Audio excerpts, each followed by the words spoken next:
오늘의 사연 시작합니다. 안녕하세요. 지친 하루를 보내고 집으로 돌아와 보니 여자친구가 이별 통보 문자를 보내왔습니다. 저는 예상하던 결과가 드디어 다가오자 마음이 허물어져서 저녁 내내 아무것도 못한 채 창밖만 바라보고 있습니다. 이런 상황에 비가 오고 있고 날씨도 제 마음을 읽었던 것인지 좀처럼 그치지가 않네요. 우리가 사귄 지난 3년간 대체로 행복했습니다. 그리고 그 기쁨의 한 언저리에서 무엇인가가 침입하면서 어느 순간부터 가기 시작했고 결국은 원치 않은 저녁 엉뚱한 방향으로 모든 것이 흘러가 버렸습니다. 물론 거기에는 제가 실수한 부분이 분명히 있습니다. 사랑과 우정의 차이를 명확히 구분하지 못한 제가 잘못이었고 그러기에 이 일에 관여된 다른 사람들에게 화살을 돌리고 싶지 않습니다.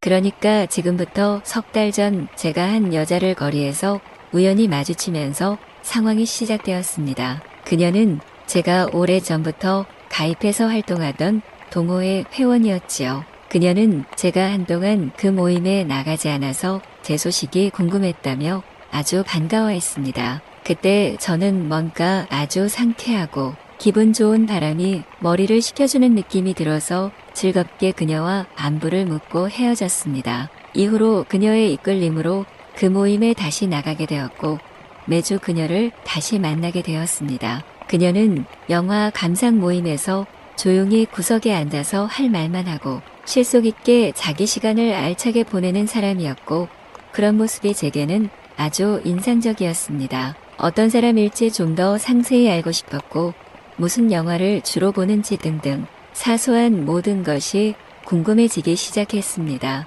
그러면서 어느 날 늦은 뒤풀이 후에 대리운전을 부르던 중에 저와 그녀가 집 방향이 같다는 이유로 함께 동승하면서 우리의 이야기가 점점 구체화되었습니다. 그녀는 제가 선호하는 영화와 비슷한 목록을 가지고 있어서 서로 이야기가 잘 통했고 유쾌한 그날 기분 탓인지 둘이 나눈 대화의 여운이 오래 남았습니다. 이후로 우리는 구석진 골목에 있는 아는 사람들만 아는 오래된 LP바에서 우연히 만나서 합석한 적도 있었습니다. 그녀는 늘 혼자 와서 편안한 얼굴로 책을 읽고 음악을 들었고 저 역시도 그랬으니 서로 더 편하게 마음을 주고받을 수 있었습니다. 그렇게 우리는 맥주의 땅콩 같은 것을 앞에 두고는 각자 조용히 할 수 있는 취미 생활을 했고 때론 영화의 축약본을 편집해 놓은 영상을 음악과 함께 즐기기도 했습니다. 그녀와 저는 서로 많은 공통점이 있었으니 대화도 풍부했고 한순간이었지만 저는 그녀와 사귀고 싶다는 생각도 들었습니다. 물론 헤어지는 길에 연락처도 주고받았기에 마음만 먹으면 언제든지 더 많은 이야기를 나눌 수 있었습니다. 하지만 이미 서로 사귀는 상대가 있었으니 서로의 마음을 헤아리며 그저 아쉬운 발길을 돌리는 것 외에는 방법이 없었습니다. 그리고 일상 중에 지치고 힘들 때마다 저는 그녀를 떠올렸고 의미 없다 생각하면서도 그 LP바에 다시 가보았습니다. 그러면 신기하게도 그녀가 그 자리에 언제나 앉아 있었습니다. 저는 눈빛과 말투로 저를 향한 그녀의 마음을 읽었고 우리가 서로 더 이상 다가서지 못하는 이유를 생각하니 마음이 조금 힘들었습니다. 그녀는 아주 고상하고 차분한 목소리를 가졌고 나누는 대화들은 아주 진중하고 격이 있는 이야기들이었습니다. 섣불리 자신의 주장을 내세우지 않았으며 자신의 주장과 다른 것에는 분명히 어떤 이유가 있을 것이라는 마음으로 아주 열심히 상대의 말에 귀 기울여 주었습니다. 그런 배경에는 그녀의 차분한 성격과 안정된 가치관, 그리고 그녀가 가진 미래에 대한 두려움 없는 포부 같은 것이 크게 작용한 이유도 있다고 생각했습니다. 그렇게 그녀가 점점 제 마음 안에서 커져갈 무렵 그 반대편에 있던 저의 여친이 자꾸 비교되어서 떠오르기 시작했습니다. 연애 몇 년 차가 되고 보니 여친은 어느 순간부터 저를 마음 힘들게 하고 있었고 그 무렵에는 차츰 서로의 사이가 삐걱거리던 시점이기도 했습니다. 물론 제가 동호회 그녀를 만나면서 여친에게 보이지 않게 홀대한 이유도 아마 작용했을 것입니다. 가령 여친의 퉁명스럽고 격없는 말과 행동이 그 무렵에는 저를 몹시 짜증나게 만들었던 것입니다. 저에게 아무 생각 없이 툭툭 내던지며 상처 주는 말들을 그저 습관이라고 넘기기에는 어느 정도 선에서 과한 부분이 있다고 생각했고, 그러면서 그녀의 단점들이 자꾸 커 보이기 시작했습니다. 예를 들면 제가 그녀의 자취방에 방문했을 때 난잡하게 어질러진 방안을 보면 한숨이 나왔습니다. 개수대에 쌓인 설거지하며 화장실에는 비우지 않은 쓰레기통하며 그 모든 것에서 그녀의 나태함이 느껴져서 조금씩 이골이 나기 시작한 것입니다. 계획 없이 써버리고 집세 마련을 못해서 쩔쩔매며 저에게 돈을 빌리는 모습들, 그런 일상의 틈을 보면서 저는 그간에 막연히 생각하던 그녀와의 미래가 앞으로 어떻게 구체화될지가 조금씩 감이 잡혀가기 시작했습니다. 그리고 그때마다 동호의 그녀를 생각하며 아픈 머리를 조금씩 식혀나가기 시작했습니다. 그러면서 동호의 그녀와의 만남 횟수도 자연히 늘게 되었고, 우리는 점점 비밀 연애 비슷하게 사귀기 시작했습니다. 그러던 중 아주 큰 실수를 저지르고 말았지요.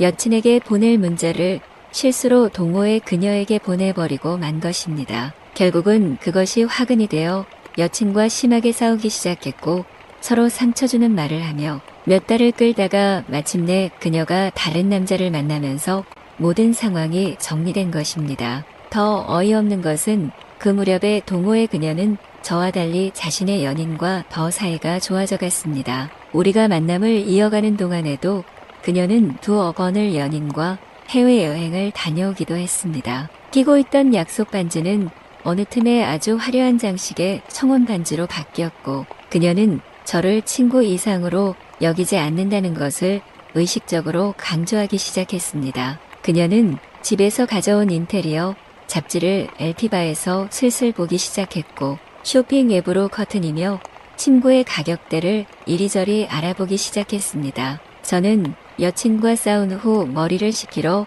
동호의 그녀를 만나러 왔는데, 그런 저와 상관없이 상황은 마구 흘러가고 있다는 사실이 점점 두려워지던 순간이었습니다. 엉겹결에 다시 여친을 떠올렸지요. 어떻건 여친과는 그간 쌓은 정이 있으니 이 역경도 다 지나가리라 위안했습니다. 그리고 동호의 그녀와의 우정 혹은 잠깐의 머리식힘이 아직은 유효해서 그나마 다행이란 생각도 했습니다. 지금 생각해보니 동호의 그녀는 애초에 제게 친구 이상도 이하도 아니었다는 생각이 듭니다. 그저 자신의 여가 시간이 남으니 저와 우연히 만나서 대화를 나눴던 것이었고, 그 과정에서 서로의 흔들리는 감정을 직접 확인도 했지만 그건 그저 가뿐히 지나간 일로 여기고 늘 새로운 얼굴로 저를 대했습니다. 그녀에게는 곧은 확신이 있었고 어느 누구건 사람이니까 일시적으로 헤맬 수 있다는 것을 이미 명확히 인지하고 있었던 것도